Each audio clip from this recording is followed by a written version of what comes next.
Hello food lovers, welcome to our channel. నేను మీ రాణి Eramsetti. Friends, ఈరోజు పూర్ణాలు రెసిపీ చేసి చూపించబోతున్నాను.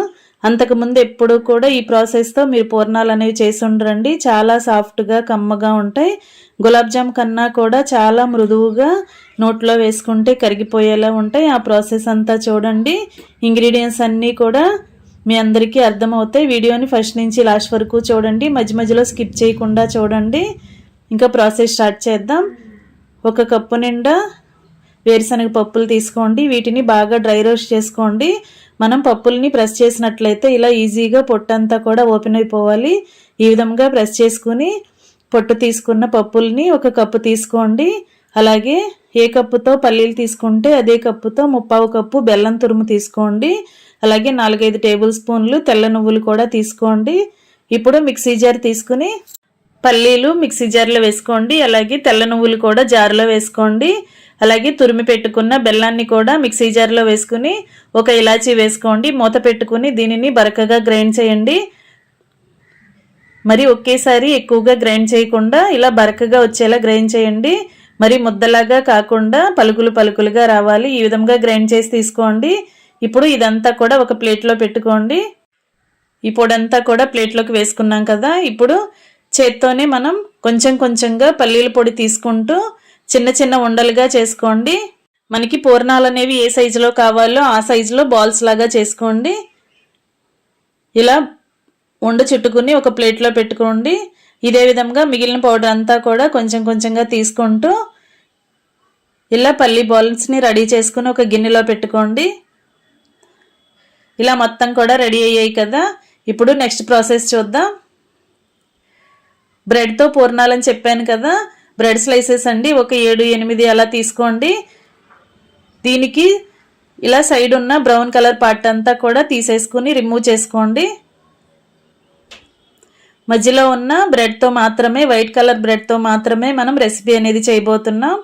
ఇలా చుట్టూ ఉన్న బ్రెడ్ అంతా కూడా ఓపెన్ చేసుకుని ఇలా వైట్ కలర్ బ్రెడ్ మాత్రమే తీసుకున్నాం కదా. దీనిని చిన్న చిన్న ముక్కలుగా చేసుకోండి. ఇలా చిన్న చిన్న ముక్కలుగా చేసుకుని మిక్సీ జార్లో వేసుకుని పౌడర్లా గ్రైండ్ చేయాలి. ఈ విధంగా చేయండి. మరి ముద్దలాగా కాకుండా ఇలా చక్కగా పౌడర్ లాగా రావాలి. ఇదంతా కూడా ఒక ప్లేట్లోకి వేసుకోండి. ఫ్రెండ్స్, ప్రాసెస్ అంతా చాలా డిఫరెంట్గా ఉంటుందండి. వీడియోని మధ్య మధ్యలో స్కిప్ చేయకుండా ఫస్ట్ నుంచి లాస్ట్ వరకు చూస్తేనే మీకు అర్థమవుతుంది. అలాగే ఇదంతా కూడా నచ్చుతుంది కూడా.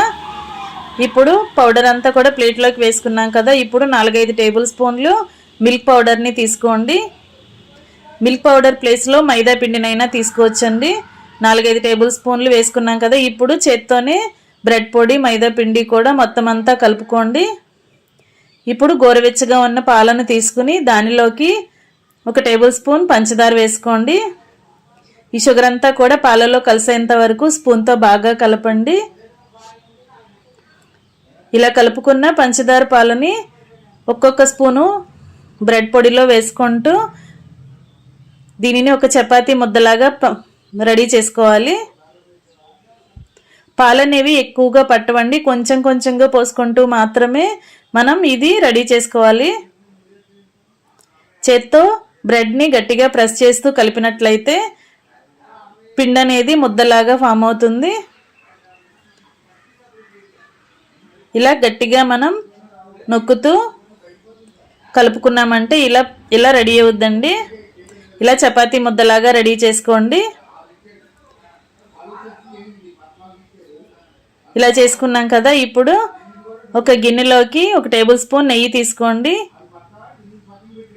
నేతిని కొంచెం చేతులకి అప్లై చేసుకుంటూ బ్రెడ్ ముద్దని కొంచెం కొంచెంగా తీసుకుంటూ చిన్న చిన్న బాల్స్ లాగా చేసుకోండి.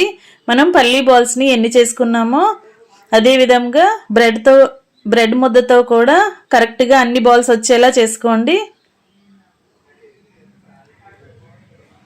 ఈ విధంగా చేసుకున్నాం కదా. నెయ్యి అనేది ఎక్కువగా అప్లై చేయొద్దండి. లైట్గా తీసుకుని మాత్రమే బ్రెడ్ని ఉండచుట్టండి. లేదంటే మనం డీప్ ఫ్రై చేస్తున్నప్పుడు ఆయిల్లో వేసిన వెంటనే బ్రెడ్ అనేది ఓపెన్ అయిపోయి లోపల పూర్ణం అంతా బయటకు వచ్చేస్తుంది. నెయ్యి అనేది ఎక్కువగా తీసుకోకుండా లైట్గా తీసుకుంటూ కొంచెంగా తీసుకుంటూ ఇలా బ్రెడ్తో బాల్స్ చేసాం కదా, దానిని ఇలా వెడల్పుగా అప్పడంలాగా చేసుకొని దాని మధ్యలో ఈ పల్లీ పూర్ణాన్ని పెట్టుకోండి. ఇప్పుడు లోపల పూర్ణం అనేది బయటికి ఓపెన్ అయి కనిపించకుండా చుట్టూ కూడా ఇలా బ్రెడ్తో కవర్ చేస్తూ పూర్ణంలాగా చుట్టండి. బ్రెడ్ని చాలా మెత్తగా సాఫ్ట్గా ఎక్కువసేపు కలుపుకున్నట్లయితే మనం పూర్ణం చేస్తున్నప్పుడు పైన క్రాక్స్ అనేవి ఏమీ లేకుండా, పగుళ్ళు అనేవి ఏమీ లేకుండా చాలా ఈజీగా ఇది మనం రెడీ చేసుకోవచ్చండి. ఈ విధంగా చేయండి. పాలు పోసుకుని బ్రెడ్ని కలుపుతున్నప్పుడు చేత్తో సాఫ్ట్గా కలపండి. అప్పుడు మనం పూర్ణం చేసుకునేటప్పుడు పైన ఈ క్రాక్స్ అనేవి ఏమీ లేకుండా చక్కగా మనం ఈజీగా ఈ పూర్ణాన్ని రెడీ చేసుకోవచ్చు. కొత్తగా వంట నేర్చుకునే పిల్లలైతే మామూలు పూర్ణాలు చేసుకోవటానికి ఆయిల్లో డీప్ ఫ్రై చేస్తున్నప్పుడు భయపడుతూ ఉంటారు. అలా కాకుండా ఈ విధంగా నేను చూపించిన ప్రాసెస్తో చాలా సింపుల్గా, టేస్టీగా, చాలా కమ్మగా, సాఫ్ట్గా ఉండే బ్రెడ్ పూర్ణాలను ఒకసారి ట్రై చేసి చూడండి. అందరికీ నచ్చుతాయండి. ప్రాసెస్ అంతా చాలా సింపుల్, రెసిపీ మాత్రం చాలా చాలా బాగుంటుంది. ఇదే విధంగా మిగిలిన పూర్ణాలన్నీ కూడా రెడీ చేసి పెట్టుకోండి. ఫ్రెండ్స్, ఛానల్ని ఫస్ట్ టైం వాచ్ చేసిన వారు సబ్స్క్రైబ్ చేసుకుని పక్కనే ఉన్న బెల్ బటన్ని క్లిక్ చేయటం మాత్రం మర్చిపోకండి. నేను పెట్టబోయే రెసిపీస్ అన్నీ డైలీ మీ ఫోన్కి నోటిఫికేషన్కి వస్తాయి. ఏ రోజు రెసిపీ ఆ రోజు ఓపెన్ చేసి చూడండి. వాటిలో మీకు నచ్చిన రెసిపీని కుక్ చేసి ఫ్యామిలీకి సర్వ్ చేయండి. ఇలా మొత్తం పూర్ణాలన్నీ కూడా చుట్టుకుని రెడీ చేసుకున్నాం కదా, ఇవన్నీ కూడా ఒక ప్లేట్లో పెట్టుకోండి. ఈ విధంగా పెట్టుకున్న తర్వాత స్టవ్ ఆన్ చేసి కళాయి పెట్టుకుని డీప్ ఫ్రైకి సరిపడా ఆయిల్ పోద్దాం. మీరు వీడియోని కరెక్ట్గా చూసినట్లయితే పూర్ణం అనేది పైన ఎక్కడా కూడా పగుళ్ళు అనేవి రాకుండా చాలా సాఫ్ట్గా పూర్ణాన్ని చుట్టుకున్నాం కదా. ఇప్పుడు ఆయిల్ కాగిన తర్వాత ఫ్లేమ్ని మీడియంలో పెట్టుకుని స్లోగా మనం చేసుకున్న పూర్ణాలని కళాయిలో వేసుకోండి. ఆయిల్కి పట్టినన్ని వేసుకోండి. వేసిన వెంటనే మనం గరిట అస్సలు పెట్టకూడదండి. కొంచెం సేపు ఫ్రై అయ్యి కలర్ కొంచెం చేంజ్ అయిన తర్వాత మాత్రమే మనం గరిటెతో వేరొక వైపుకి టర్న్ చేసుకోవాలి. ఇలా కొంచెం కలర్ చేంజ్ అయిన తర్వాత గరిటెతో కొంచెం స్లోగా అటు ఇటు కలపండి. మామూలు పూర్ణాలు చేసుకున్నట్లుగా గరిటెతో స్పీడ్గా కలిపామంటే బ్రెడ్ అంతా కూడా ఓపెన్ అయిపోయి ఆయిల్లోకి పూర్ణం అనేది, లోపల పూర్ణం అనేది ఆయిల్లోకి వచ్చేస్తుంది. స్లోగా మాత్రమే వీటిని డీప్ ఫ్రై చేయండి. ఈ విధంగా కరెక్ట్గా ఫ్రై అయిన తర్వాత ఆయిల్ నుండి తీసేసుకుందాం. మరీ ఎక్కువగా ఫ్రై అవ్వాల్సిన పని లేదండి. కొంచెం కలర్ చేంజ్ అయిన తర్వాత వెంటనే ఆయిల్ నుండి తీసేసుకోండి.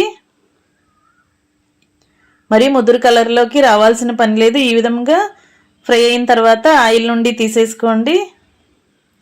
ఇదే విధంగా మనం రెడీ చేసి పెట్టుకున్న పూర్ణాలన్నీ కూడా బ్యాచెస్ వైజ్గా కొన్ని కొన్ని వేసుకుంటూ డీప్ ఫ్రై చేసుకోండి.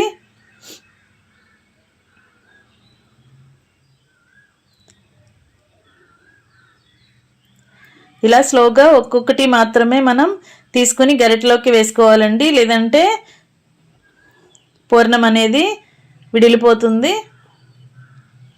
ఓపెన్ అయిపోతుంది. ఈ విధంగా ఆయిల్ నుండి తీసేసుకున్నాం కదా. చాలా కమ్మగా, టేస్టీగా, సాఫ్ట్గా ఉండే బ్రెడ్ బూరెలు రెడీ అయిపోయాయి. మీ అందరికీ కూడా ఈ రెసిపీ నచ్చినట్లయితే ఖచ్చితంగా ట్రై చేసి చూడండి. ఛానల్ని సబ్స్క్రైబ్ చేసుకోండి. మరొక రెసిపీతో మళ్ళీ కలుద్దాం. Thanks for watching. నేను మీ రాణి ఎర్రంశెట్టి.